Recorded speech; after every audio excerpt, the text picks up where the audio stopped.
겟세마네에서의 예수님의 기도입니다. 첫째로 우리 예수님께서 겟세마네 동산에서 심히 괴로워하셨습니다.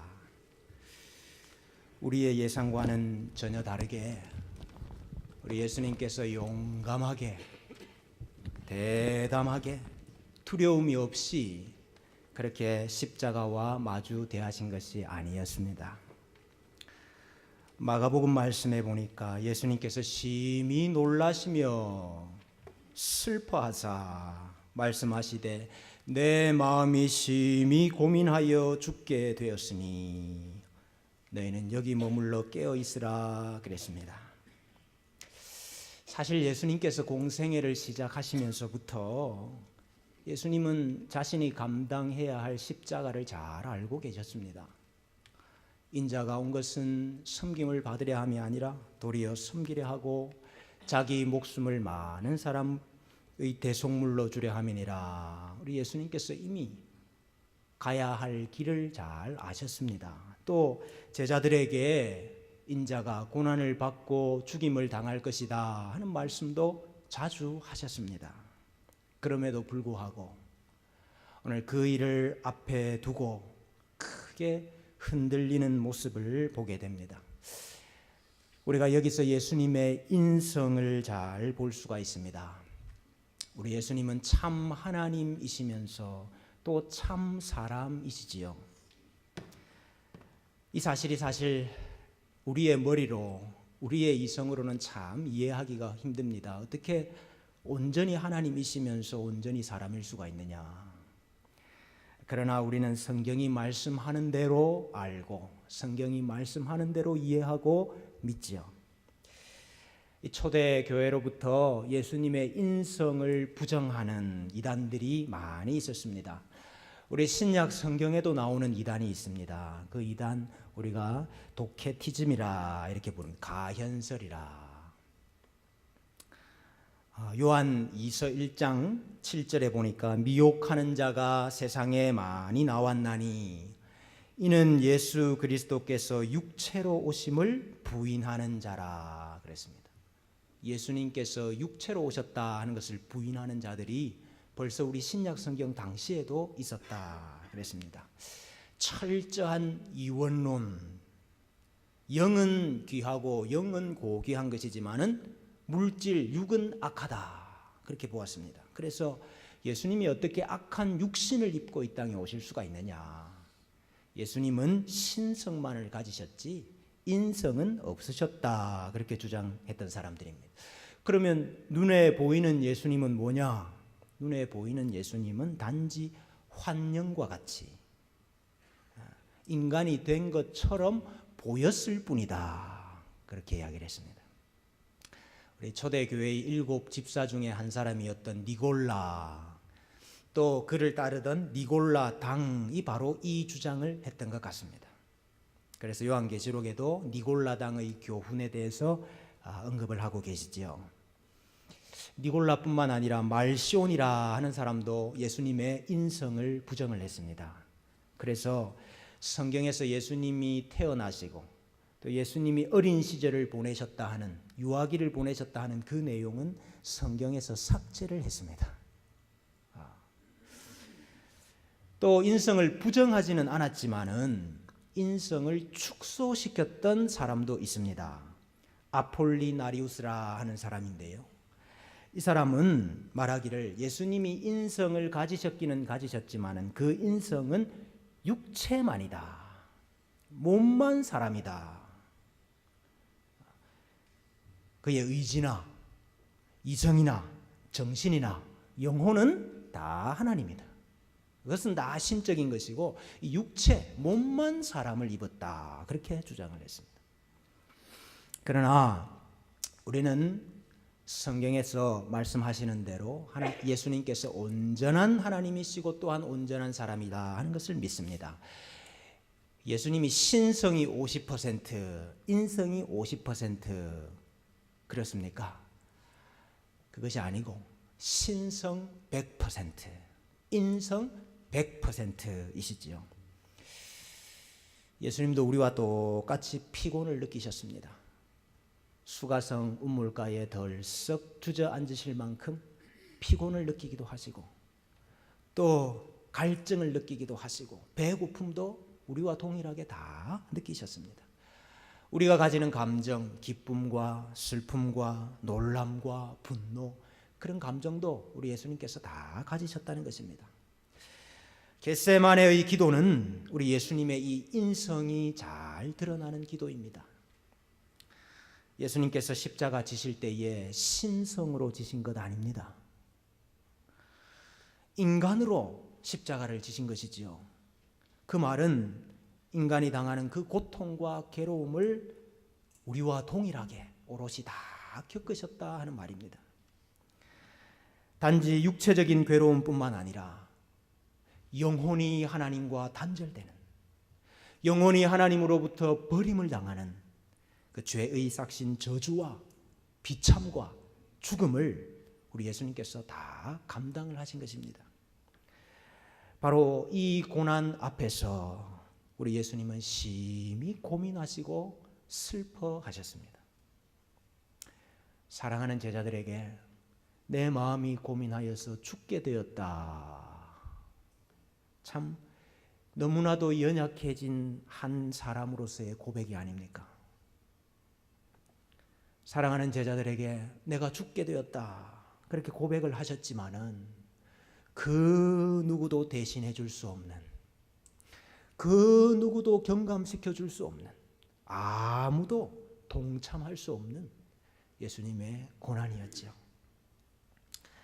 우리가 겟세마네의 예수님을 볼 때에 우리와 하나가 되신, 우리와 똑같아지신 우리 예수님을 보게 됩니다. 둘째로 우리 예수님은 힘쓰고 애써서 더욱 간절히 기도하셨다 그랬습니다. 여러분은 심히 놀라고 슬플 때에 어떻게 하십니까? 여러분들 답답하고 눌리고 괴로울 때 뭘 하십니까? 심히 고민하여서 죽겠구나 싶을 때에 여러분은 무엇을 하십니까? 우리 예수님은 겟세마네에서 엎드리셨습니다. 먼저 우리 예수님의 기도의 솔직함을 보게 됩니다. 고민과 슬픔을 아버지 앞에 솔직하게 내려놓는 모습을 보게 됩니다.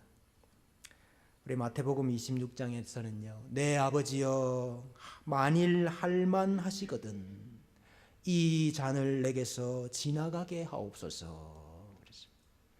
마가복음에서는요. 아빠 아버지여 아버지께는 모든 것이 가능하오니 이 잔을 내게서 옮기시옵소서 그랬습니다. 너무나 솔직한 기도죠. 아버지께는 모든 것이 다 가능하지 않습니까? 내가 꼭 십자가를 져야만 합니까?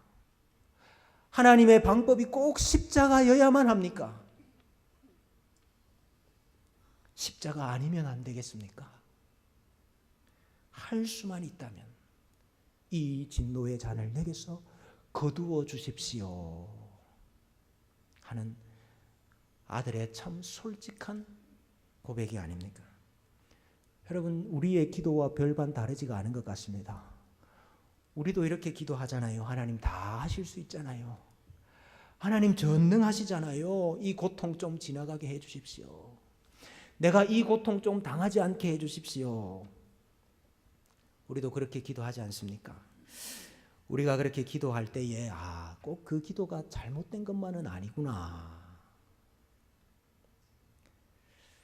그것이 하나님 앞에, 아버지 앞에 솔직한 아들의 간구구나. 여러분, 우리는 예수님처럼 우리의 슬픔, 가득한 슬픔을 아버지 앞으로 가지고 나가는 법을 배워야 됩니다. 우리의 슬픔을 아버지 앞에 가지고 나가는 법을 배워야 됩니다. 여러분, 이게 갑자기 되는 게 아닙니다. 평소에 늘 아버지와 함께 교제하고 아버지를 가까이 하고 기도하는 자만이 이 일을 할 수가 있습니다. 그래서 오늘 본문에도 보니까 우리 예수님께서 습관을 따라 감람산으로 가셨다 그랬습니다. 우리 예수님 늘 아버지께 나아가셨다는 거예요. 아들의 소원을 늘 아버지께 내어놓았다는 거죠. 늘 아버지와 소통하는 습관이 있으셨습니다. 이것이 하나님과 동행하는 방법이지요. 그러나 우리 예수님은 단지 자신의 소원을 이루기 위해서 빌지 않으셨습니다. 예수님께서 기도하신 이유는 하나님의 뜻을 감당케 해 주십시오. 예수님의 기도는 아버지의 뜻과 소원을 구하는 기도였습니다.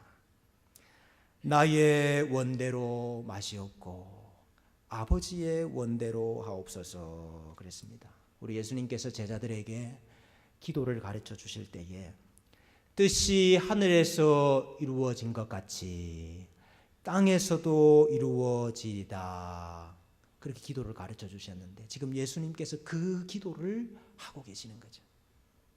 뜻이 하늘에서 이루어진 것 같이 이 땅에서도 이루어지게 해 주십시오.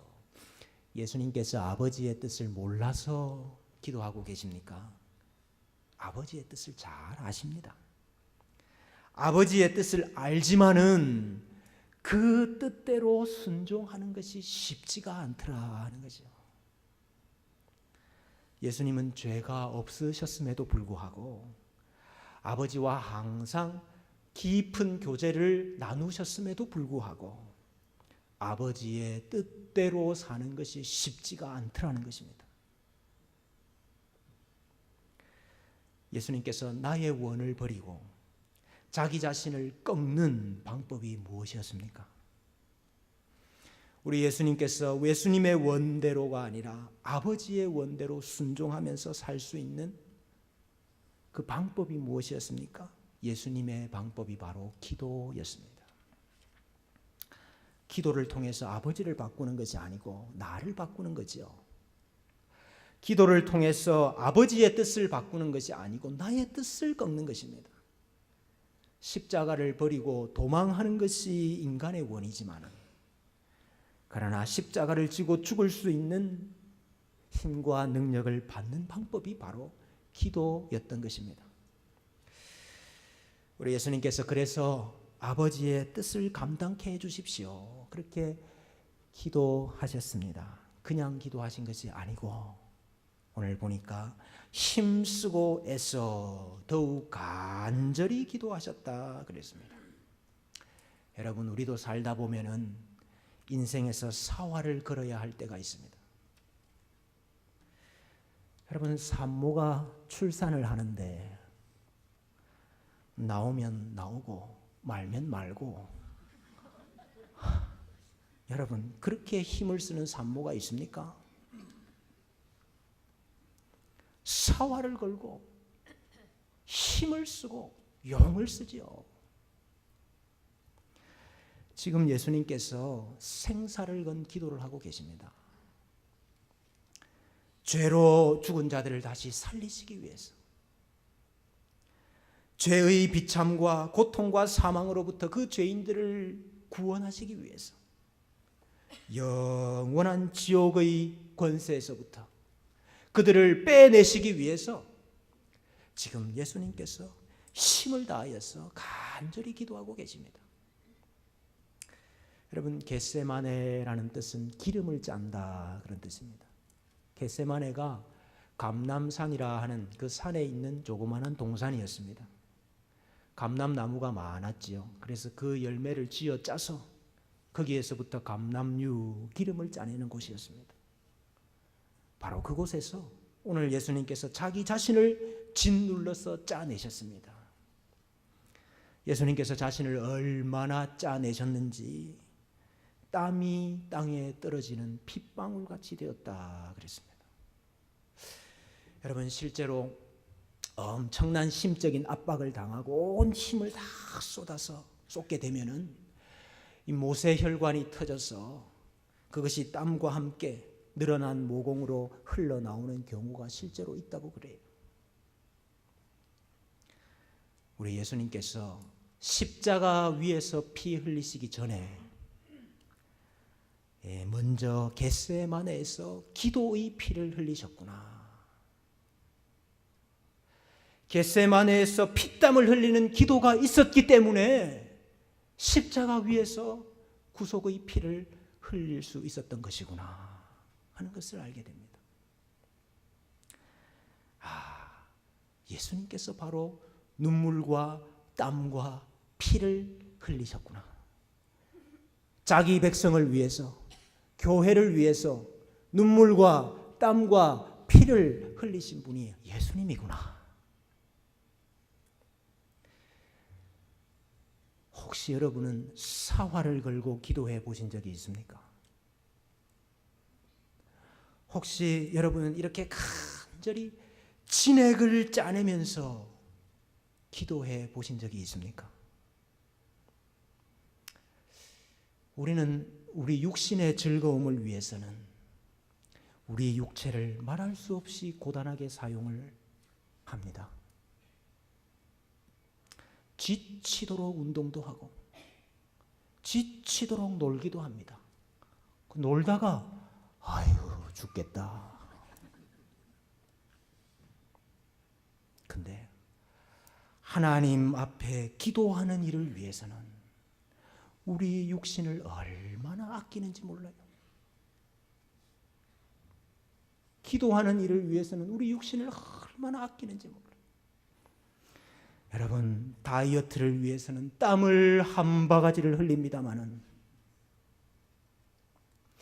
기도의 땀방울을 한 방울이라도 흘려보셨습니까? 기도의 땀방울을 한 방울이라도 흘려보셨어요? 우리가 예수님처럼 우리 육체를 이렇게 기도에 헌신해 보신 적이 있으십니까? 오늘 셋째로 예수님은 제자들에게 시험에 들지 않게 일어나 기도하라 그러셨습니다. 어떤 분은 말씀하시기를 예수님의 기도는 우리를 위한 기도다. 예수님의 기도는 대속의 기도다. 그래서 우리가 예수님처럼 기도하라 하는 말은 아니다. 그렇게 이야기를 하세요. 맞는 말이지요.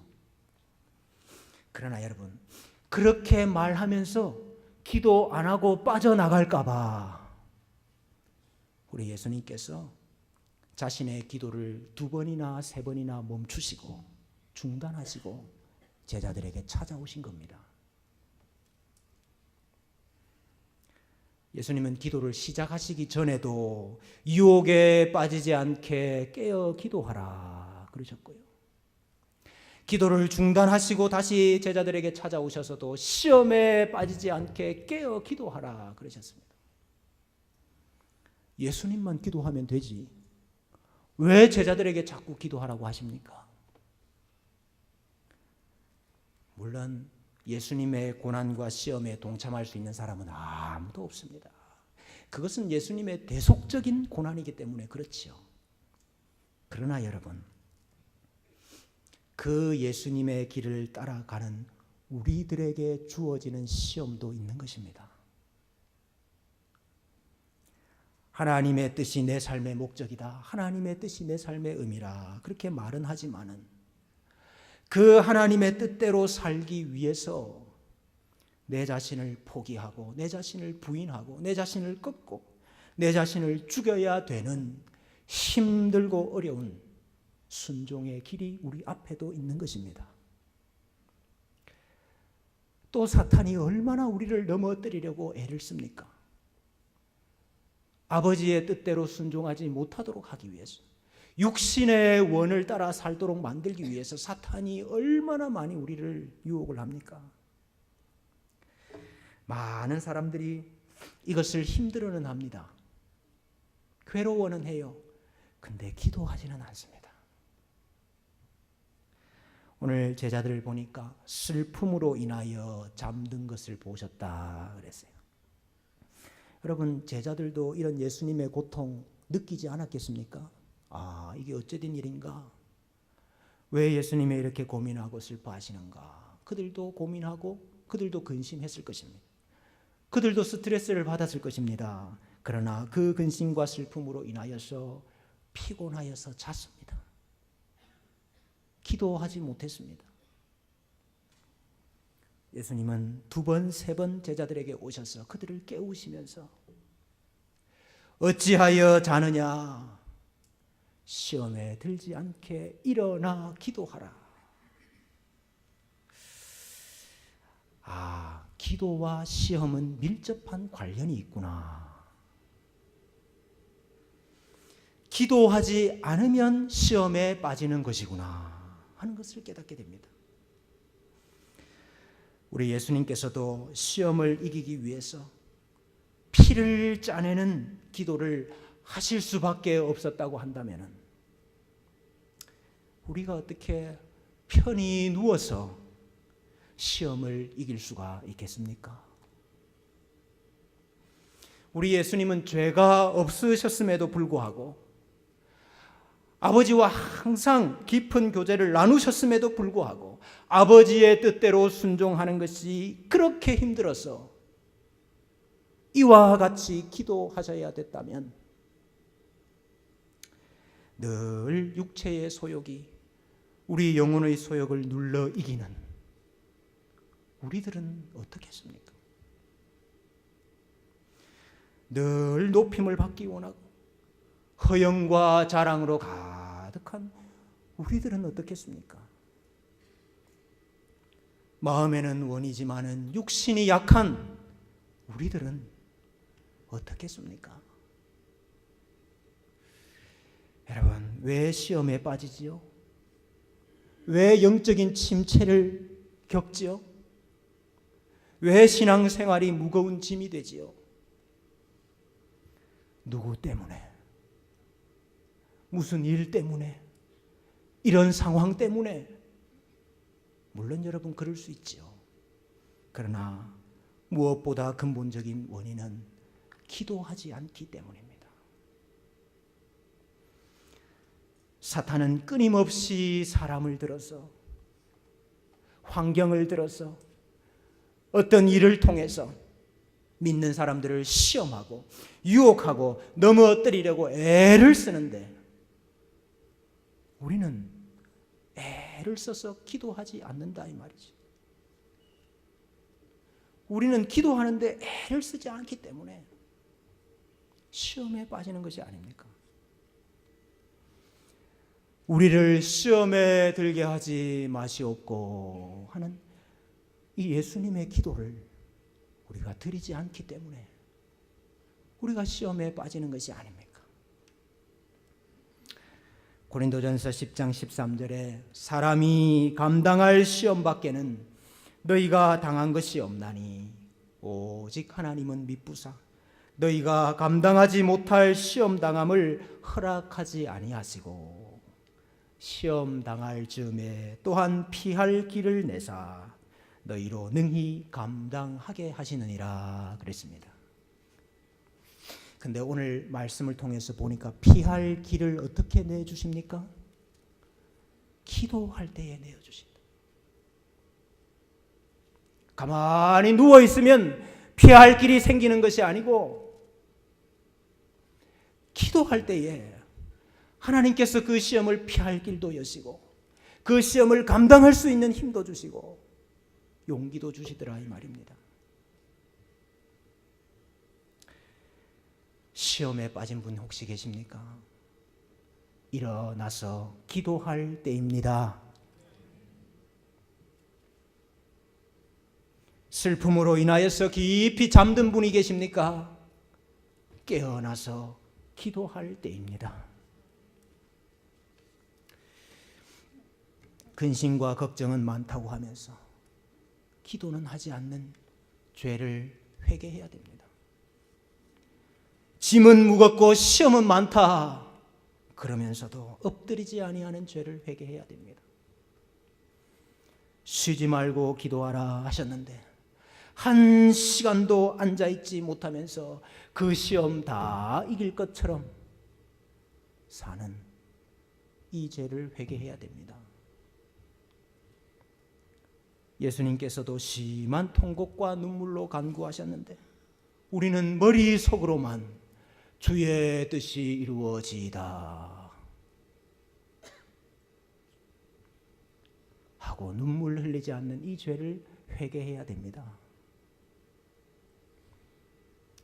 여러분, 아버지의 뜻이 하늘에서 이루어진 것 같이 이 땅에서도 이 연약한 나를 통해서 이루어지도록 우리 힘쓰고 애써 더욱 간절히 기도하시는 성도님들 되시기를 바랍니다.